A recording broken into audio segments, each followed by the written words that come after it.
A telling from the book Tale of the Heike, The Death of Kiso. Now Kiso had brought with him from Shinano two young beautiful women named Tomui and Yamabuki.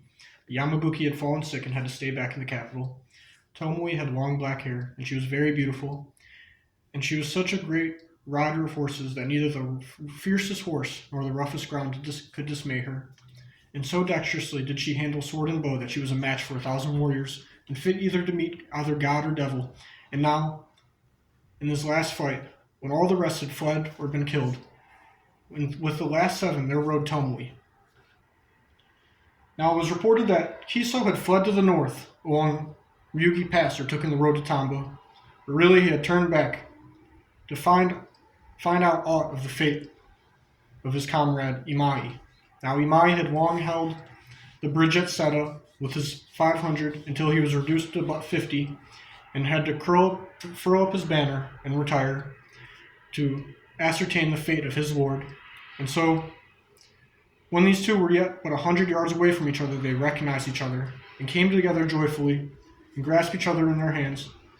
And Kiso burst forth, "I was so worried about you that I turned my back on a host of foes to find out what happened to you." Imai replied, "How can I express my gratitude for my lord's consideration? I too would have died in the defense at Seta, but I feared for my lord's uncertain safety, and so I had returned." Kiso said, "Then our ancient pledge will not go unbroken, and we shall die together. And now unfurl your banner for a sign to all of our men who have been scattered among these hills." And Imai unfurled his banner, and about 300 people who had been scattered among them finally came back together, and they rallied.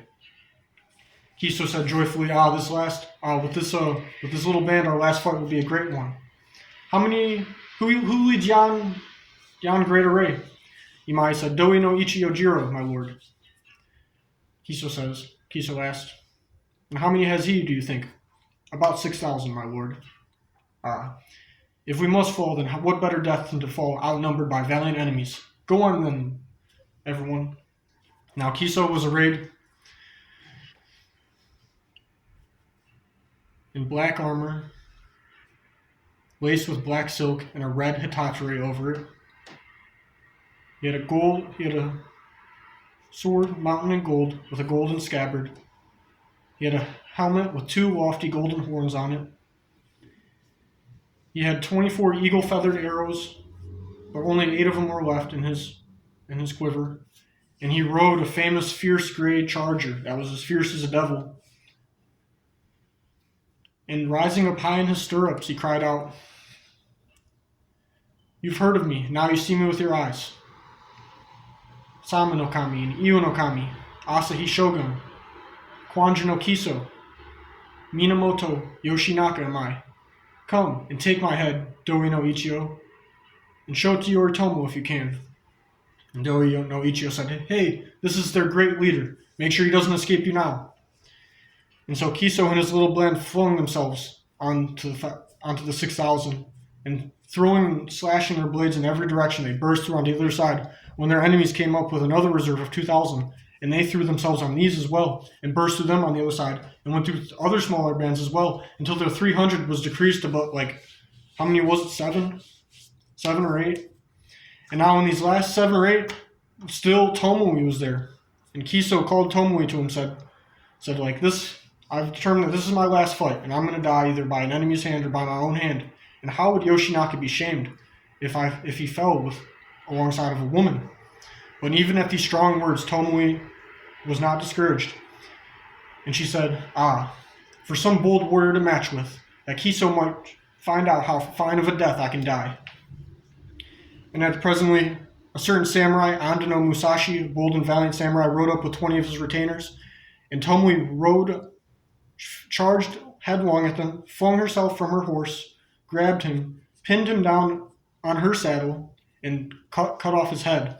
And then she flung all of her armor off and rode away to the eastern provinces. One of his other retainers was killed, another was captured, and it left Kiso alone with his one retainer, his foster brother, Imai no Shiro Kanehiro.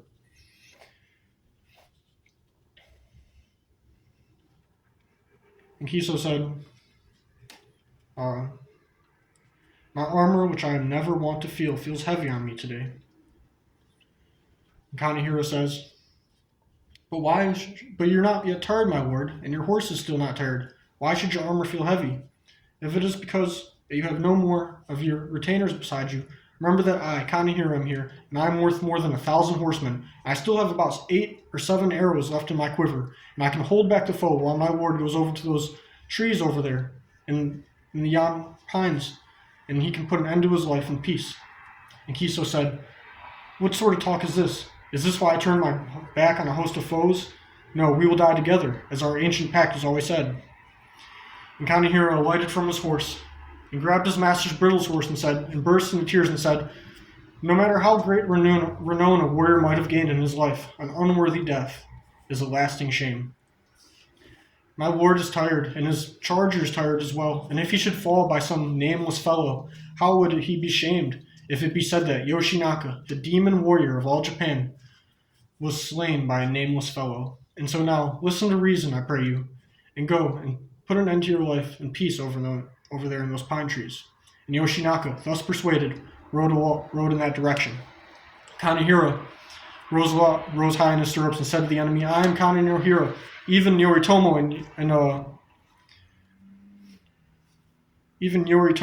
and Kamakura knows my name, so come and take my head, any one of you, and show it to him if you can. And he loosed his 8 arrows like lightning bolts and brought down 8 men, either dead or slain.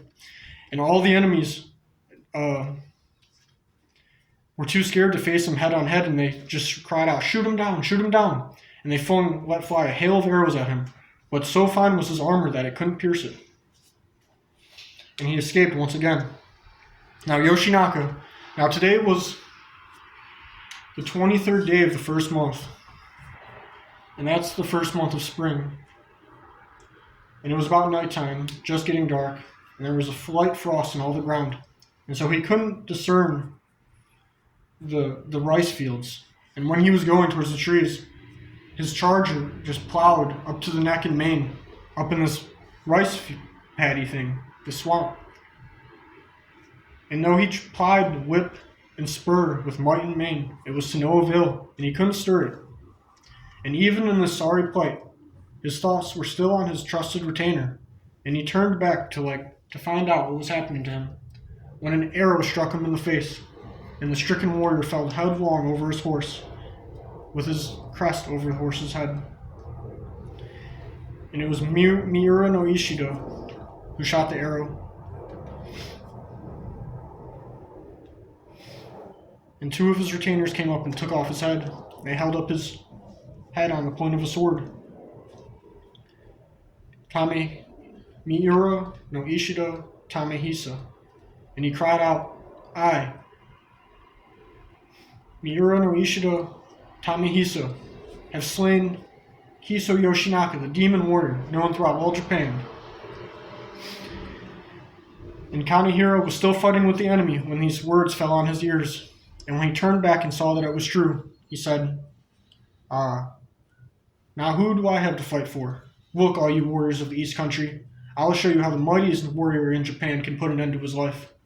And he thrust the point of his sword in his mouth and flung himself headlong from his horse, so that he was pierced through and died.